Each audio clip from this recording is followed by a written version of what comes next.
Welcome to the FantasyFootballFirst.com podcast. Let's be great. Let's be great. Where we'll hang out and discuss all things fantasy football. Go rock this thing, huh? Love you, man. Go get it. We'll give our best fantasy advice, predictions, insights, and more. Play our game.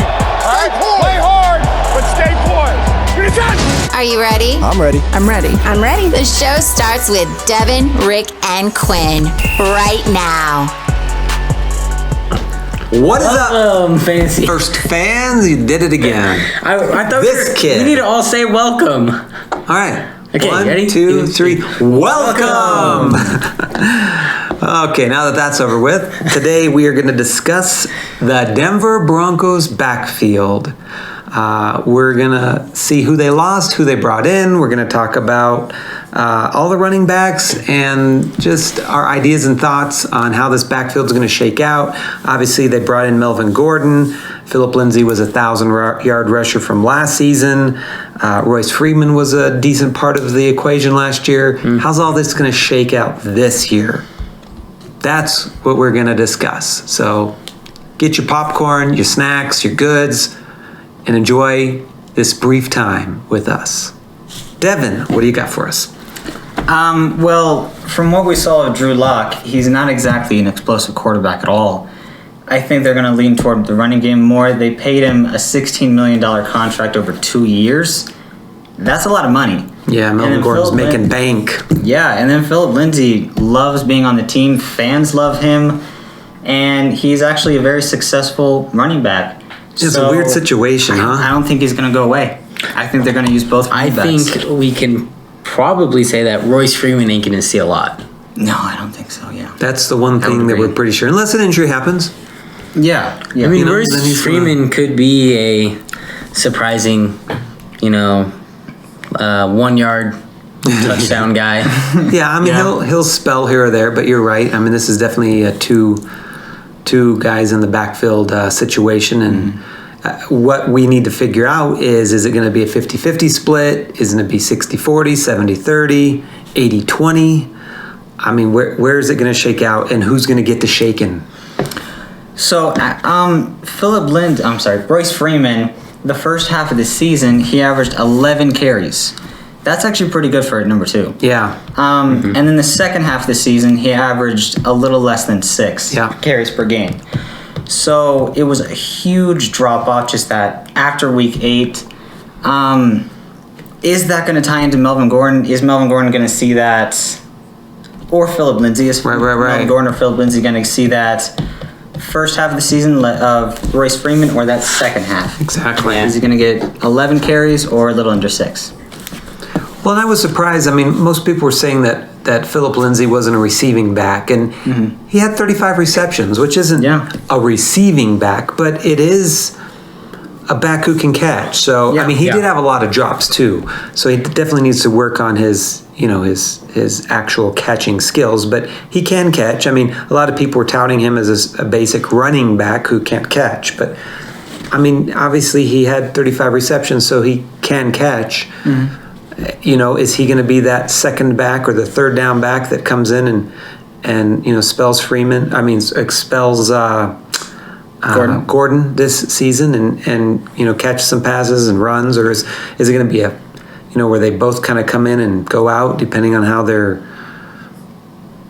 handling the ball, or are they making big plays and stuff, keep them in, or if they're not doing well, does another guy come in and get his shot each game or each season, or what? What do you have to say about this? I like Philip Lindsay, but I think Melvin Gordon will be the one to take over. I think, the Broncos, they didn't know about Philip Lindsay either. I mean, he did go undrafted. He came into the league. He surprised everybody. I thought Philip Lindsay was going to be their catching type guy. I mean, like you said, 35. Right, it's respectable. It's not like he does drop a decent amount. Yeah. Which is the thing. But I think over the offseason they will train him to be the better catcher, and I think it's going to be Melvin Gordon for first and second, and then Philip Lindsay on the third downs. Yeah. I mean, that's what most people project, but I mean, Lindsay has a heart. Yeah. And loves the Broncos. I've never, ever, ever loved Melvin Gordon. I mean, he gets you touchdowns, Yeah. but his yards per carry has always been pretty meager. Yeah. Yeah, but when you look at social media and Philip Lindsay, you can see that he also loves his team. Yeah. And he would be fine with Melvin Gordon getting majority of the carries. Listen, as a competitor, carries. you're never fine with that. Yes, but I mean, Phil Lindsay said he just wants to win. Todd Gurley was fine with He it. is saying that, He just wants to win. but he's a man and he fights for what he wants. You can tell he's got spirit. He's not just going to say, here you go, Melvin Gordon. I mean, Yeah, this could be a good thing for the Broncos run game. They're both if it really... does affect both of them, he would be the man to say, okay, I'll let Melvin Gordon take up all the carries. So what percentage do you think it's going to be? Like a 60-40, 70-30, 80-20? Well, if Melvin Gordon's getting most of them on first and second, and Phil Lindsay's on the third down, it's probably going to be 60-30, Okay. and then 10 with Freeman. Okay. So, Yeah, I mean, that's basically what people are projecting. So, I mean, to I be could honest, see though, if you 50-40. looked at the backfields of the New York Giants the last few years, I mean, of course, they did have Saquon Barkley, which, you know, it's hard to bring him off the field, but they basically ran one back and had a very minor opportunity for a second back to come in. I mean, like 3 or 4 carries a game. I don't see that with the Broncos. I think they're just going to do whatever. I mean, they got a pretty built-up offense. They've got wide receivers. They've got a pretty decent tight end. The quarterback is the only one that we don't really know too much about. Right. But I think they're just going to give Gordon his carries. Phil Lindsay will get a couple here and there. And then Royce Freeman, maybe 1 or 2, 3 For sure. a game. Okay. So So in fantasy, how do you value these players? I think Would you get them? it depends. I mean, Yeah. if you can choose a guy like Derrick Henry or Ezekiel Elliott, you know, someone who's safe, who's going to get the ball, you definitely take him. I think Melvin Gordon would be close to a second running back to me, just because. Well, that's where these So guys are there. going third. I mean, at least Gordon, he's going third or fourth. Well, I round know in Gordon has been a most first round drafts. pick. He has been, but I mean, this season, I mean, with the unsuredness, I mean, he's been going in the third round most of the time. Yeah, I think you can get Melvin Gordon and then Philip Lindsay maybe the next round after. I think they're kind of close. Yeah, Lindsay actually has been quite a bit further down as far as redraft leagues and people drafting this early, of course, which doesn't show a lot, but. Well, I mean, it's just the scare. Philip Lindsay is still a really good competitor. He'll still get you your points. When he wasn't the guy and Royce Freeman was taking over on the team in fantasy, he still pulled some 10 to 18 point games. Right. Just surprisingly here and there. I mean, another thing going for Lindsay is he had 4.5 yards per carry last year, which is pretty decent. Yeah, it's pretty good. Melvin Gordon had 3.8, which is pretty typical. Well, Melvin Gordon was dealing with some injuries. Melvin Gordon's always dealt with injuries. Yeah, that's another issue. Yeah. He's always got these lingering injuries. Yeah. But I mean, I don't know. I just feel like to start off the season for me, Melvin Gordon's going to get to start, and they're paying him a lot of money. But I just think Philip Lindsay is going to end up taking over. And I mean, Melvin Gordon's always been a really pretty good pass catching back. In fact, he had 42 receptions last year in only 12 games. That's pretty good, where Philip Lindsay had 35 in 16 games. So, maybe Melvin Gordon ends up being that third down back, getting paid a bunch of money. I see Phil Lindsay still getting yards. I see him getting less touchdowns. I mean, Melvin Gordon if Melvin Gordon's there, he's going to be the touchdown I could see guy that for sure. too. I could see that too. I could see Philip Lindsay in between the 20s and Melvin Gordon on third downs and in the red zone, because I mean, Melvin Gordon has always been a tough runner and he does find the end zone. Yeah. I mean, I yards per see carry Phil Lindsay slow, but- maybe getting some 30, 20 yard out, just, booking it to the end zone, getting a couple of those. We did have 7 touchdowns last year, which is okay. If you go look at Respectable, not most good, of those not bad. touchdowns were like 30 plus, 40 plus. 3 of them were just inside the 5. Yeah, he had a tough he time wasn't- sometimes getting. Yeah. getting those Goal line carries. I mean, he's a smaller back, so. Yeah, Melvin Gordon's a bigger guy, so he'll be more successful at the goal line carries.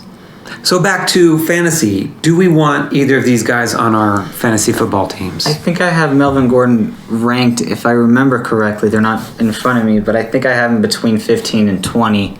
Yeah, two. So, I mean, if you're saying that you're right, or sorry, if you're right when you're saying Melvin Gordon is going in that third, fourth round, that's usually between 10 and 15 running backs. So I think he's going a tad bit early. I don't think I'm going to be taking him unless the value falls. Yeah. I mean, to me, if Melvin Gordon, for me, is a late fourth round pick, if you can get him in the fifth round, then you got value there. But I'm not pushing to take Melvin Gordon in the first, second, or third round personally. Yeah. No, yeah, I agree. Yeah. I think for me, I would rather go with the luck of it and take Philip Lindsay, if anything. Yeah, because you can get him way later. Yeah, and I think if Philip Lindsay does end up, Melvin Gordon he always gets injured. Mm-hmm. He's got issues with that. But I think Philip Lindsay might be the safer bet. Yeah. I think Philip Lindsay is going to get about 10 to 15 carries every game. And that's actually pretty value. That is, if you can get 10 to 15, that's pretty good. Yeah. It's actually quite good since... yeah, it's pretty much like getting Royce Freeman's first half of last year. Think of it this way, though. You say he's getting that many, but last year, he averaged 11.3 carries per game. Philip Lindsay? Philip Lindsay. Well, last year, he wasn't the full man to take over. Royce Freeman had a lot of the first half-season carries. Yeah, but they have seen what Philip Lindsay took over. They've seen what Philip Lindsay can do, so they're not just going to not give him the ball. Right. Mm-hmm. But I'm just saying, if he gets 10 to 15, I would easily take him then. I mean, he finished as running back 19th in PPR, half-point PPR last year. 180 points, 11.3 per game. I mean, that's okay. It's not great, but, I mean, you could put him in a flex or use him as a bye week or... if one of your other guys gets hurt. I mean, ideally you want better than that going into your RB2.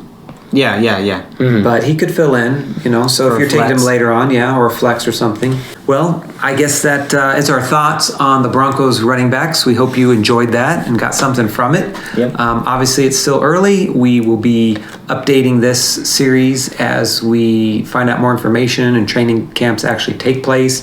We find out which running back is going to be the starter, what their roles are going to be.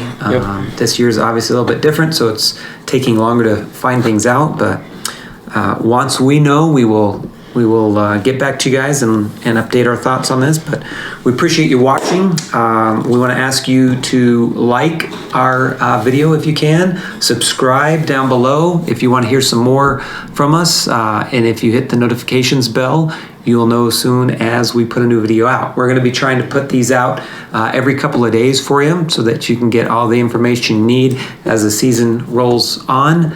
And as things get closer to training camps and stuff, we'll be probably putting out daily videos. So thanks again so much. And remember to finish first.